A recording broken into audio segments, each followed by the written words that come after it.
Hello guys, അപ്പം നമുക്കൊരു അടിപൊളി ബീട്രൂട്ട് പച്ചടി ഉണ്ടാക്കിയാലോ. ബീട്രൂട്ട് പച്ചടി ആക്ച്വലി വളരെ ഈസിയാണ് കേട്ടോ. അപ്പം ഞാനൊരു 1/4 ഭാഗം ബീട്രൂട്ട് കട്ട് ചെയ്ത് വെച്ചിട്ടുണ്ട്. നല്ലോണം കഴുകി അതിൻ്റെ തൊലിയെല്ലാം ചീകി ഇങ്ങനെ ക്യൂബായിട്ട് ഇട്ടേക്കുവാണ്. ഇത് ഞാനൊരു ഗ്രൈൻഡറിലിട്ട് നല്ലോണം ക്രഷ് ചെയ്യുക കേട്ടോ.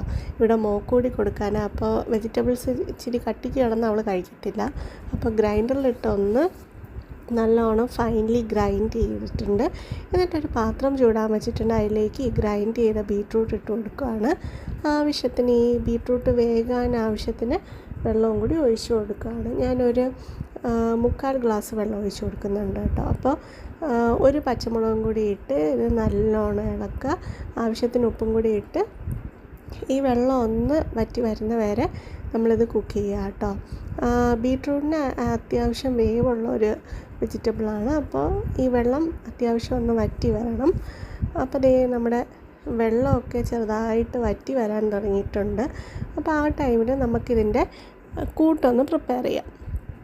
കൂട്ട് പ്രിപ്പയർ ചെയ്യാനായിട്ട് ഒരു പിടി തേങ്ങ, ഒരു ചെറിയ ഉള്ളി, ഒരു 1.5 പിഞ്ച് ജീരകം, ഇതെല്ലാം കൂടി നമുക്കൊന്ന് നല്ലോണം അരച്ചെടുക്കാം. അപ്പം ഞാൻ ഈ ബീട്രൂട്ട് വേവിച്ചപ്പോൾ അതിൽ ബാക്കി ഇരുന്ന വെള്ളം ഉണ്ടല്ലോ, അത് തന്നെ ഒന്ന് കുറച്ചെടുത്ത് ഇതിലേക്ക് ഇട്ട് കൊടുത്ത് നല്ലോണം അരയ്ക്കുക കേട്ടോ. അപ്പോൾ അതേ നമ്മുടെ ബീട്രൂട്ടിൻ്റെ കൂട്ടെല്ലാം നല്ലോണം അരഞ്ഞ് വന്നിട്ടുണ്ട്. ഈ കൂട്ട് നമ്മൾ ബോയിൽ ചെയ്ത് വെച്ചേക്കുന്ന ബീട്രൂട്ടിലേക്ക് ഇട്ട് കൊടുക്കാം.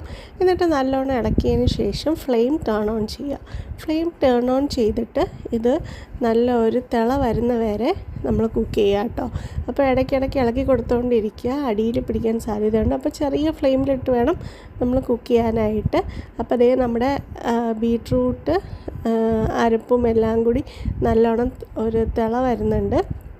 ഇനി ഫ്ലെയിം ടേൺ ഓഫ് ചെയ്യുക കേട്ടോ. ഇത് ചൂടാറാനായിട്ട് നമ്മളൊന്ന് വെയിറ്റ് ചെയ്യുക. ചൂടാറിയ ശേഷം ബീറ്റ് ചെയ്ത് വെച്ചേക്കുന്ന ഒരു ബൗൾ തൈര്, ഇത് നമ്മൾ വീട്ടിൽ തന്നെ ഉണ്ടാക്കിയ തൈരാണ് കേട്ടോ, പുളിപ്പ് കുറവാണ്.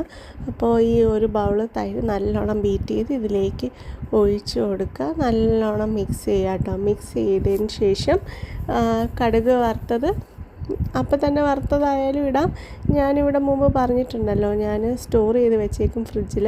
അപ്പോൾ അതിൽ നിന്ന് കുറച്ച് കടുക് വറുത്തതും കൂടി ഇട്ട് കൊടുത്താൽ നമ്മുടെ അടിപൊളി ബീട്രൂട്ട് പച്ചടി റെഡി. എല്ലാവരും ട്രൈ ചെയ്ത് നോക്കുക. ഇത് നിങ്ങൾക്ക് ഇങ്ങനെ ഫൈൻലി ഗ്രൈൻഡ് ചെയ്യണമെങ്കിൽ ക്യൂബായിട്ട് കട്ട് ചെയ്തും ചെറിയ പീസസായിട്ട് കട്ട് ചെയ്തും നിങ്ങൾക്ക് പച്ചടി ഉണ്ടാക്കാം കേട്ടോ.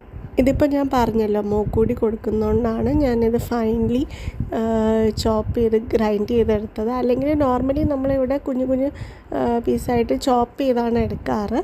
അപ്പോൾ എല്ലാവർക്കും ഈ റെസിപ്പി ഇഷ്ടപ്പെട്ടെന്ന് വിചാരിക്കുന്നു. ഇത് നമ്മുടെ ട്രിവാൻഡ്രം സ്റ്റൈൽ ബീട്രൂട്ട് പച്ചടിയാണ് കേട്ടോ. അപ്പോൾ വേറെ രീതിയിലൊക്കെ നിങ്ങൾ പ്രിപ്പയർ ചെയ്യുന്നെങ്കിൽ ഡു ലെറ്റ് മീ നോ. അപ്പോൾ ചാനൽ സപ്പോർട്ട് ചെയ്യുക. Thanks for watching. ബൈ.